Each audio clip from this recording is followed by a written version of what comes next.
another episode of the final Siren with Duck and Oz from the Purple Rain. The Freo Dockers running out 20-point winners on a cold Sunday afternoon. Oz, Brisk. how are you going, mate? Brisk. Brisk. Yeah, look, scintillating football in passages, and then there were times where, you know, the cold really set in, Duck, and it felt like it wasn't really helping the cause in both ends. But you know what? At the end of the day, mate, a win is a win, and despite you know, whether or not people talk about how we play a brand of football or whatever, I don't really care. I just want us to win. And we proved today that, you know, if we stick to our strengths and we play strong defensive football, then we'll get on top, we'll muscle our way through, and we'll win games. It's as simple as that. Yeah, and I think the game essentially was set up by the midfield dominance. Halfway through the first quarter, it looked like the midfield was just like, what's going on? It was a flow on from the the Western Bulldogs game, and we're like, oh, what's happening? And then all of a sudden we kick into gear. I think it was a little bit maybe moving Brayshaw to as the defensive sweeper a little bit at the back of the stoppage. I felt that helped a lot. But, you know, they kicked the first 2 goals of the game. We're a little bit shell-shocked. We kicked the next, I think it was 6 out of the next 7 goals, and just really put that gap on them. And I think that was probably the gap that stayed the rest of the game. And we were able to keep that gap, just keep that distance. And in classic Dockers fashion, we weren't able to just finish over the top and finish the game really strongly. And look, obviously Alex Pearce has gone down with an arm, something like that. Hopefully, touch wood, it's not too bad. Big Cyclone Tracy looked like he hurt his shoulder, but he went back out there, so obviously it wasn't too bad. But an already undermanned and undersized backline really came under pressure. And look, we're trying to ice the clock. Sometimes in the games like that, you are playing against the clock. You're not necessarily playing against, you're trying to kill the clock, but that can also be your worst enemy as well. Yeah, look, the run-ons are always the concern, and I think with a lot of sports out there, momentum is the thing. And once a team gets a run-on and once a team gets momentum, it's really hard to regain that ascendancy, and that's what happens when you are trying to play it a little safe. But then again, you can understand why the boys were trying to do that. Going back to what you were saying before, I thought that the move of Andy Brayshaw was exceptional, and he ended up with 32 disposals and his 8 tackles. And I thought that was probably, if not his best game, very close to it. And just his influence around the contest was fantastic. And one of the unsung heroes of the team, and quite often, you know, we don't talk about exploits here or crazy marks or whatever, but he just does his job week in, week out. And again this week, Duck, I thought proved invaluable through that middle. Yeah, and you know how important it is. If you get that clearance out the front door, it's nearly impossible to defend. You can have 6 Stephen Silvanis at the back line there, and you're not going to be able to defend it. And we saw it early. Okay, yeah, a little bit of a slip by Youngie, I think it was, where I was able to get the clearance out the front door. And, you know, Lukosius, I think, was on the end of it for their second goal. But then Brayshaw moved to that man at the back because, you know, Hayden probably played a fantastic game as well, to be honest. 3 goals, 24 disposals, really great. He drifted forward, which was like, I like that because he's such a great kick. Hair out. Did he get more outrageous with a hair out? I tell you. Yeah, very, very exciting there. But I thought that Brayshaw being able to stop those front door clearances, that's what you want. You want a guy who can stop the front door clearances, and then from there you just defend that clearance for a start, and then when we win the clearances, we're able to get a bit more aggressive. As a part of that, the big Hodor, the big onions, the too big, too strong, Sean Darcy. 12 clearances, Oz. Yeah. Unbelievable. And the big fella was really, really outstanding. 20 disposals, 39 hit-outs as well, a goal assist and a goal. So being able to hit the scoreboard, being able to make the most of his clearances, following up. And when the big fella does get going, because he's like a big diesel engine, you got to get him time to warm up, get those legs going. Once he gets going, mate, he is really, really good. So, look, speaking of big diesel engines, mate, a couple of big boys. Oh, come on now. We're going to the crypto.com moment of the match. There's 2 of these big hits that I really want to talk about. The first one I'm going to talk about, the second one you're going to talk about. Alex Pearce. He comes across as the most gentle-natured, lovely guy. He's got the long locks. He's got, he's from Tassie. He's a little bit of a soft-natured cat, it seems to be. His hit I think it was the second quarter. Yes. Where that poor bloke, I don't even know who it was from Gold Coast. He looked like he'd had his hip broken. I think his jersey's still embedded in the ground. But you forget that this guy is a physical beast. And the way he does play with a lot of physicality. That's why they call him Moose. But they just the way he hit that ball, it was just like bang, and you could hear it, and the guy's like, ooh, and like getting up with the hip limp. I thought that was awesome.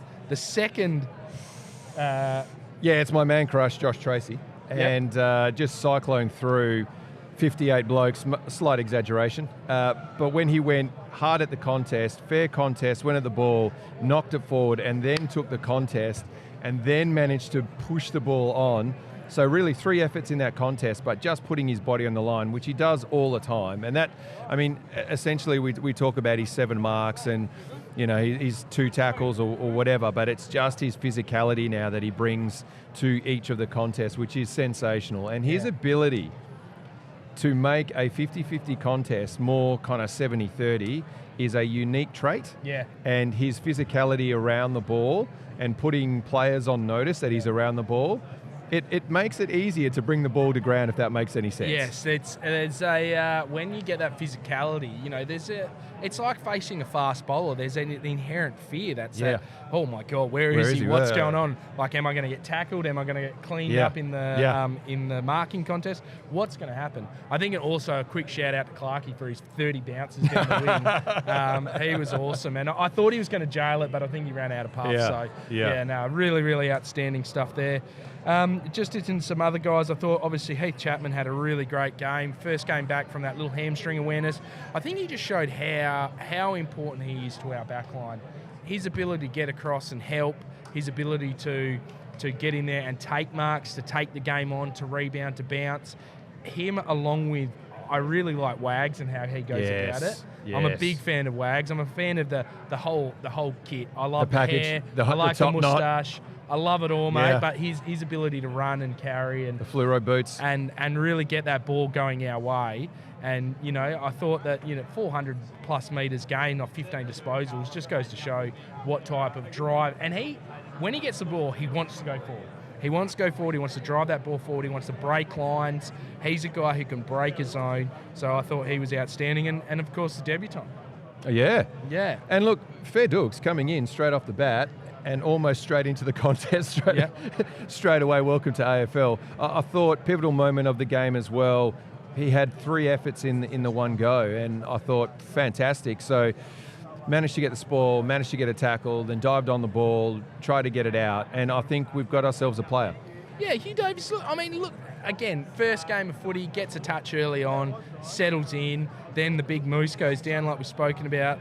You know, the guy who is the key defender, and all of a sudden it's like, hey mate, you're our guy, like you're it, like, and for him to stand up and the rest of the back line to get around him as well, I thought was really fantastic. So, and side note, if you go back, this is just a random stat duck, but I believe if you go back to the vast majority of premierships, and we've talked about this on the pod, there's always someone with red hair in that team. Yeah, and we need to look at this, because I think the statistics show if you have a red head in your team, you're a premiership chance. Big red hot sniff, mate. Red hot sniff. Just one other guy I thought that probably played his best game in front of home fans nearly. Sam Sturt, the Desert P. The Desert P. 2 goals, 13 disposals. I thought as well potentially, he'd kick that goal that he missed maybe 9 times out of 10. You know, and it just for him to get 3 would have been really outstanding. But I thought it was his extra work around the ground which has really lifted over the last month, and he's had a solid crack at it. Mm-hmm. And I think that's really great because we lack that extra medium to small size forward. Give us something a little bit different, a little bit of a different look, and also deadly accurate. So he doesn't need a lot of touches. Yes. Doesn't need to have a lot of it to really make an impact. Yeah, 100%. Great to see him get a good run at it too. Again, one of those players that doesn't need a lot of the ball to have a huge impact. And as you say, he generally kicks the ball straight. So unlucky he didn't jag his 3, but 2 is good enough. So at the end of the day, you got to be happy with that. Yeah, you got to be happy with that. And again, I think he banks his spot in the team, and he builds upon it, and he continues to go strong. And he's had, he's gone back to back couple of games, and look, again, a bit of a surprise selection. And I think he's really come to the party, and he's been really, really solid. Yep, absolutely. And I think the forward line starting to find their feet a little bit. And again, there were times where they were trying to sort out who's leading to what spot, etc. And we found that out. But generally speaking, inside 50 efficiency was pretty good, Duck. I thought we gave our forwards plenty of opportunity to lead at the foot, which is great. And hopefully this is just a sign of things to come, when our forwards are starting to get a little bit more confidence now. I mean, especially when you see what Tracy's doing and threatening to take the game apart. And it's only a matter of time before he gets his 5 or 6 in a game. You know it's coming at some point, although he probably isn't shooting for that because they are very much team orientated. But just the way he's able to take the game on, fantastic. But you've also got guys like Jai, they're very close. It's an almost game for a lot of the players. And once they put it together, it's just around the corner. Well, that's it, Oz, isn't it? And I think that's been it's a sign of a young side, but it's also a sign of a really developing side, that we can see that next click up, that next level that they can definitely go to. But in the end, I think after the disappointment of last week, to come in to bank a win against a solid Gold Coast Sun side, again, another young side. So, look, it's just I really think that it's been really solid. You take that, we take W's every day of the week, mate. We gobble them up, Jameis Winston style, and we go ahead and we move on to next week. Big challenge next week, Sydney away. So we'll see how it goes from there. Alrighty, let's start off with you, Hugh. I want to take you back, mate, back to your Christchurch days. Yeah. Samuel Wallace. Yeah. Talk about his coaching style on your influence on your career. It was definitely helpful, yeah. I think he tried to be a very modern coach in saying that we want to use the ball and switch and use the open side and try and attack the fat side. But yeah, I think at that level it's hard to implement a lot of things. So he kept it pretty simple, which is good. So debutant, mate, obviously first game in, and you pretty much get a look straight away, like it's coming straight to you. So it was great for us fans to see you in the game early, but then I think for all of us, seeing that one passage where you had 3 or 4 efforts in the one go endeared you to the crowd, and the crowd's like, oh yeah, we got someone here, pretty exciting. Tell us about that moment where is it just adrenaline, where you're able to go again and again and again? Yeah, there was a lot of adrenaline, and I think that I came to the game thinking I just want to fight as hard as I can and be desperate, which we value in the back line. So yeah, it was good to have a moment like that. Nice. Now, Heath, fantastic game. Back from hamstring awareness. Can you just talk to us about what hamstring awareness is? You know, it's there. Because I don't know anyone in the AFL community really understands what it means. I suppose with my history, I've learnt a lot about my body, and I've learnt the value of listening to it. Sometimes you can push through and niggle, and it can be okay. Sometimes, you try and you're out for 6 weeks. So I think I've come a long way in terms of listening to my body, and last week I was happy to. I think I made the right decision to just take a week off, and I think I'm better for it. Nice. Pre-season, Dukes was talking you up a little bit. You're having our chats about how you're tracking, and he was like, "Oh, this is the season. He's going to explode." I'm like, "Oh yeah, mate. Let's see how it goes. I'm excited." But certainly from the get-go, we can really see the influence that you've got in that team when you're in and when you're playing well. It's just a different look, taking the game on a little bit. Class by hand and by foot. Do you really believe and you have that self-confidence in yourself to really take the game on and be able to be that attacking player out of defence? Yeah, definitely. I think it's coming with experience. The more I play out there, the more confidence I'll have to take the game on, take a bit of a riskier option. And we're under instruction to take what they give us, and sometimes I bite off more than I can chew, and I learn from those moments, and I guess I just do what I can. Nice. Now, Hugh, obviously the big moose, the captain AP goes down. How was the back line feeling? How the back six cope with that? Because the big fella's, he's obviously the leader of the club. How did you regroup and manage to just stay within the game? Yeah, obviously it's not ideal him going down, but I think we all knew that if we just all play our role and Luke was leading us down there, we could get it done no matter what. No matter who goes down, no matter who's playing, I think our system beats any system in the comp. So, it was good. But seriously, who has the antlers now that the big moose is down? Like who's like the king antler down there now that the moose is down? Who's going to take the reins? Who's going to be the big defender, you reckon? Oh, I don't know. Maybe Lukey Ryan. Lukey Ryan, he'll lead us. Nice. And obviously, you're pretty new to the club. Who's been the guys that have really taken you under their wing and shown you how to play Dockers defensive football? Well, definitely Moose and Luke and Brandon Cox, and even Joel Hamling last year, who was really influential for me. I played a lot down at Peel with him, but yeah, I think all the boys have been really inviting and welcoming since I joined the club and have taught me everything I know. Obviously, you take it one game at a time. We've heard it a fair bit. Next week, you're playing Sydney in Sydney. Big challenge.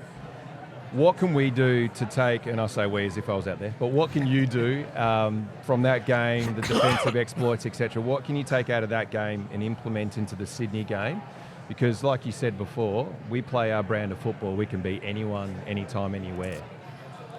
Yeah, I think we can just take a lot of confidence that our brand does get it done. Like, we got tested a bit out there today and we probably didn't execute everything at 100%, but we executed well enough, we just got it done. So I think if we come ready to play next week and do all the little things right, we can definitely knock Sydney off. Yeah, nice. And when you guys are out there and you see things like, you know, Piercy's massive hit on the wing, that bloke, I don't even know who the guy from Gold Coast was, the thing knocked the number off his back. You see Tracy just running through and charging and taking Sammy Collins out, and then Clarkie's running bounces, his 5 or 6 bounces. How was Clarkie after he got back to the back line after just gallivanting across the wing? Was he a bit puffed? I don't think I saw him after that, but I imagine so. He gave it some legs. And yeah, I guess that Moose doing big acts like that, JT killing the contest, that's just all the boys playing to their strengths. And, you know, when they do that, it gives the whole group a big lift and gives the group a lot of confidence. Yeah. What was the general vibe this week? Because obviously bit of a downer last week, and J-Lo comes out and mentions a few things to work on. What was the vibe like at the club and trying to get up for this game? Was it really focused on individual exploits, or is it more like just, I know what my role is, I've got to hit my role? What was the general vibe like? The general vibe was good, I think. We wanted to own that performance last week in order to move forward, learn from what we did out there, and we put a big focus on valuing the right things and just sticking to the process that we have and trusting that that's going to get where we want to go. Yeah. And they held us in pretty good stead for this game, obviously, valuing the right things. Yeah, cool. Yeah, and you two boys came in. That was probably the big difference. Excited by that. I suppose. Now, Chabby, just talk to us about heading over. Did you go to Qatar? Qatar, yeah, Doha. What was that like, heading over there and getting the hamstrings looked at? Really cool experience. Very grateful that I had that opportunity to go over there. World-class, I guess, physios, doctors, world-class technology that I got access to, and I think as well as me, our physio, James Grierson, that came over with me, learnt a lot, and he's implementing stuff with other players, and I think really good experience, really grateful for it. Is there any, so what's the main, I guess, the difference that you're doing now with your hamstrings? Is there any weird stuff you're doing, any kooky stuff? To be honest, or just nothing. Something that you're like, what is this thing like? Nah, I guess we've kind of really simpled it down. I have to be a lot more diligent with my preparation, activation, do a lot more in the gym, and I guess it's just more of an attention to detail with how I prepare for games, and I guess I'm a lot more professional for the experience. Nice. We love to ask left field questions here on the pod, so boys, think about this quite seriously. 22 Davies versus 22 Chappies. Who wins that game? Probably Chap, because he can play small and tall. So. And, I don't know. And what about weirdest unit at the club? Oh, You'd be close. Yeah, I'd be up there. There's a few, but we'll probably keep that a secret.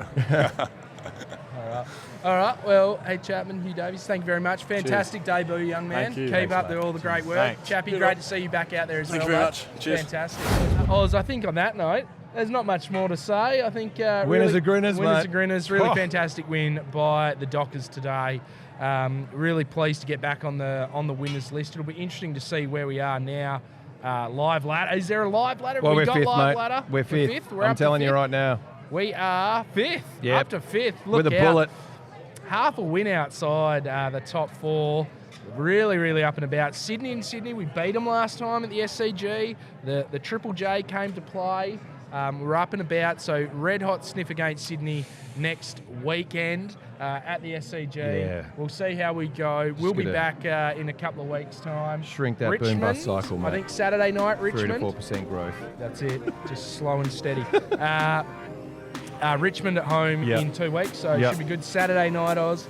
Saturday. You know we love Saturday night footy. Thanks for listening, guys. Remember to subscribe, rate, review. We are at Purple Rain 95, Facebook, Twitter, Instagram. We're at The Purple Rain 95 at Gmail, TikTok, and YouTube. So make sure you listen to our show. We do it on a Monday afternoon. But make sure you subscribe to Docker TV. That's what it's called. Hit the bell down there. Subscribe to that. Make sure you subscribe to this. Give us a rate and review as well. Give us some feedback. All that kind of stuff's really appreciated. And go Dockers. See you later.